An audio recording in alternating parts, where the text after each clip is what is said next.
blonde RAF officer. The next thing I knew, he was coming towards us, towards me. After a quick word with my friends, he introduced himself. As we talked, I noticed how incredibly blue were his eyes. When he smiled, a deep crease came into his left cheek. He's like a Greek god, I thought. When Warby and Christina met, it was just an absolute magnetic attraction. They clung to each other and stayed with each other. You had to see them together to realise how much in love they were. I think she was the perfect match for him. I've seen a picture in the book where he's holding the skein of wool. You know, he was at home there, wasn't he? He was at home there. Yeah.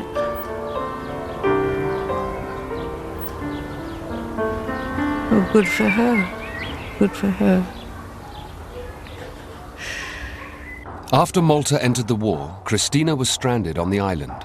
On June the 15th, 1941, I became a civilian plotter in the RAF operations room in Valletta.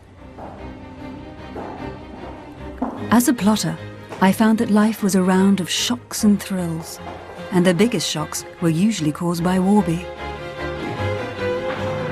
Returning from a sortie over Sicily, he was being chased by Messerschmitts. As Warby forged on towards the island, I plotted his course. I also plotted the course of the Messerschmitts.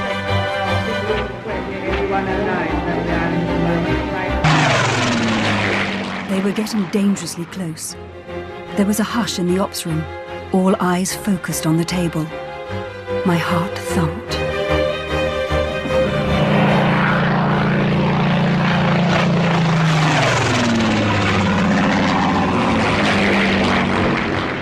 Warby had been shot down.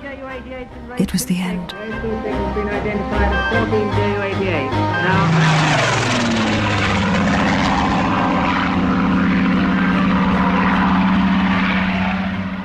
Five minutes later, the message came through. He had landed safely. He'd flown in so low that the radar station had been unable to detect his aircraft.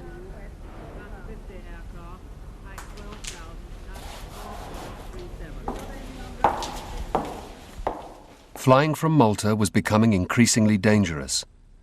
Warburton could now be certain that every flight would involve a brush with death. With each sortie, the odds against his survival grew greater. I was waiting for Warby coming back from a mission, and I looked in the distance and I could see the Maryland approaching with its wheels up. I carried a camera at the time, a movie camera, so I quickly whipped it out to take this shot. He came in to the left-hand side of the main runway, landed on the grass, slithered along. When I got over to the plane, he had his helmet off, the canopy was off, and I said that was a brilliant landing. He said, what about the aircraft? I did a quick look round and saw the cannon shell holes that were in it. I thought it was most remarkable that they even got back. I said, Warby, I don't think that it will ever fly again. And it didn't.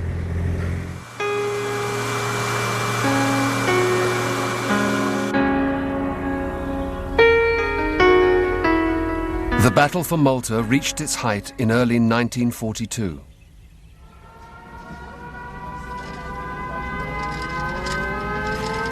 Its strategic significance was such that the islanders and the British forces were doing everything in their power to defend it.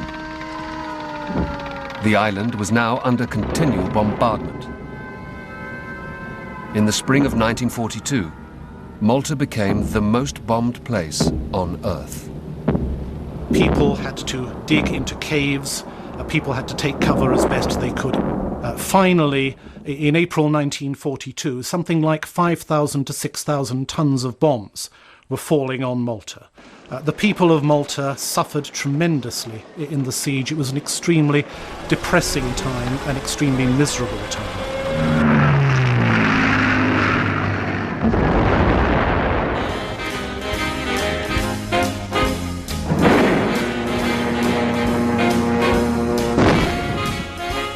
But amidst the mayhem, Adrian Warburton and Christina Ratcliffe were now becoming symbols of the island's resistance. They provided a perfect propaganda opportunity for the Allies. The circumstances in Malta during the siege were so grim that anything which could make life look a bit better had to go down well. And the idea of this rather charming, blonde-haired RAF war hero, which indeed he was, romancing with this rather glamorous dancer, generally speaking, going around in a very casual, very cheerful way, was something that made people smile. It wasn't fake, it wasn't phony. People are not fooled by fake propaganda very easily. They knew what the score was. But with people like Warburton around, it just helped a bit. On the 15th of April 1942, Malta and its people were awarded the George Cross by King George VI. The islanders' heroic resistance had played a major part in the defence of the Mediterranean. At its heart had been Malta's golden couple, Warburton and Christina.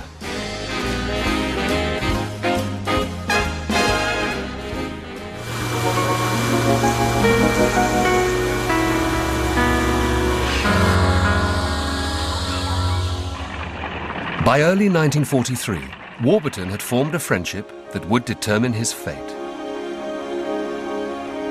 Colonel Elliot Roosevelt, son of the American president, was in charge of US photo reconnaissance for the Mediterranean theater of war.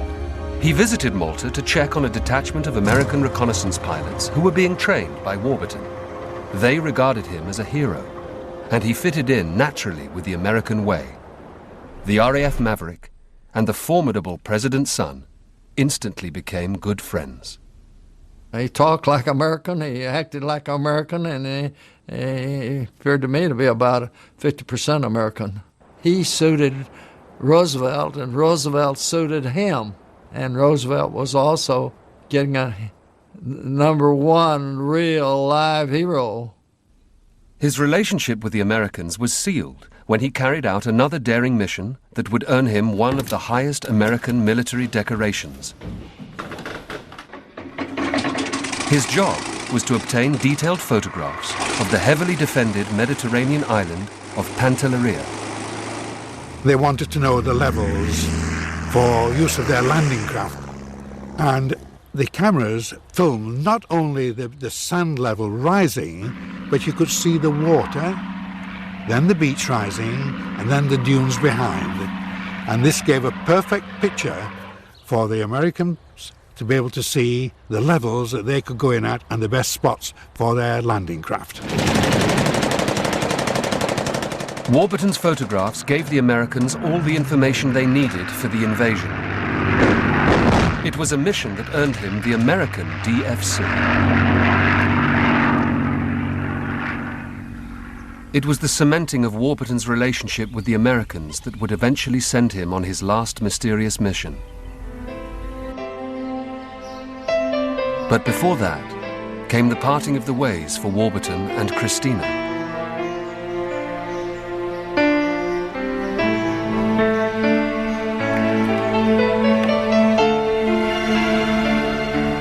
In September 1943, Italy surrendered. The Mediterranean War was effectively over. Christina remained on Malta, working as a plotter for the RAF.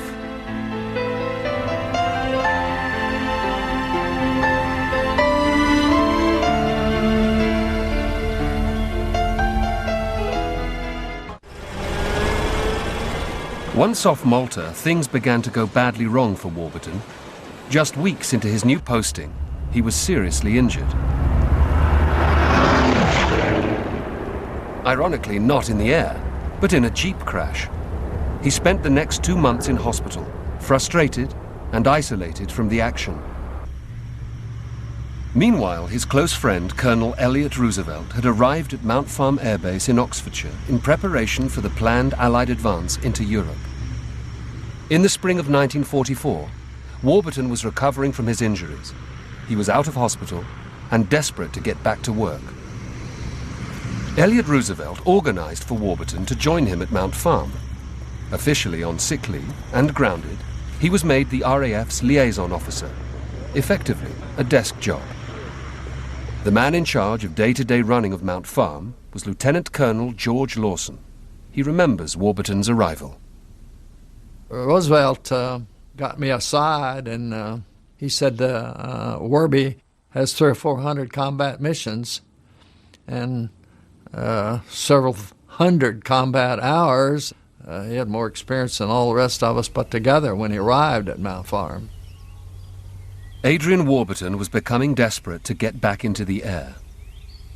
One of the American pilots he met at Mount Farm, Carl Chapman, was putting together a daring mission to the heavily defended industrial heartland of southern Germany to photograph a vital engineering plant.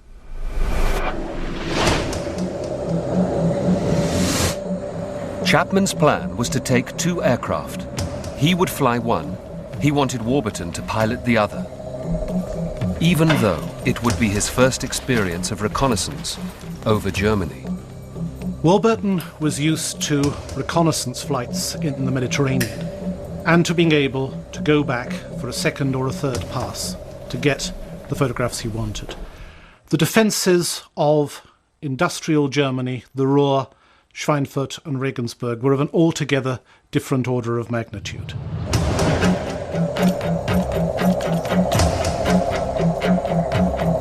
Picking Warburton for one of these type targets for his first mission was horribly wrong, in my opinion, and shouldn't have been done.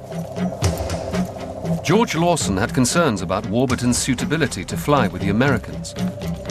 Was it right to ask the British hero to join this mission? I called Carl Chapman into my office and said, look, tell me more about this mission, because I had been trained and he'd been trained and all of us had been trained to fly alone at high altitude, avoid friend or foe, bring the pictures back and don't fool with anything else. Chapman ignored Lawson's concerns and got the official go-ahead direct from Elliott Roosevelt.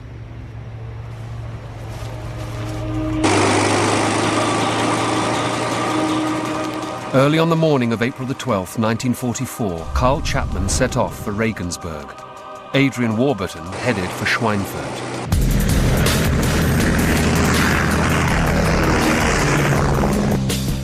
A photo reconnaissance flight over Schweinfurt was a dangerous mission at the best of times.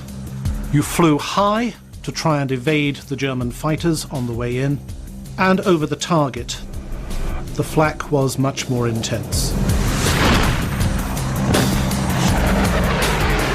This was a level of flak defense which he had simply never encountered before.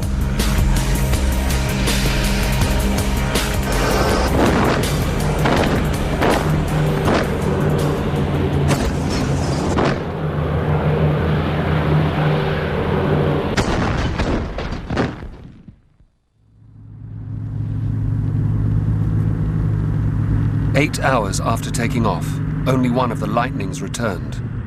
Chapman and Warburton had planned to meet up over Europe. But Warburton had failed to show up. Roosevelt thought that he had gone maybe as far as Malta. We just didn't think anything could happen to him. He was living a charmed life, had led his charmed life for years. We just believed he was eventually going to turn up. But he didn't. And it took the Americans a further 3 weeks before they reported him as missing in action. The RAF got involved. Roosevelt was questioned at length about the mission, and Chapman was worked over about the mission, and they visited me a couple of 3 times. We had not come face to face with the fact that Warburton had crashed. George Lawson has a theory of what happened. He believes Warburton's single-mindedness to bring back the best pictures cost him his life. Very rarely did we ever lose an airplane at 30,000 feet to flak. He was like a sitting duck at 12 or 15,000 feet.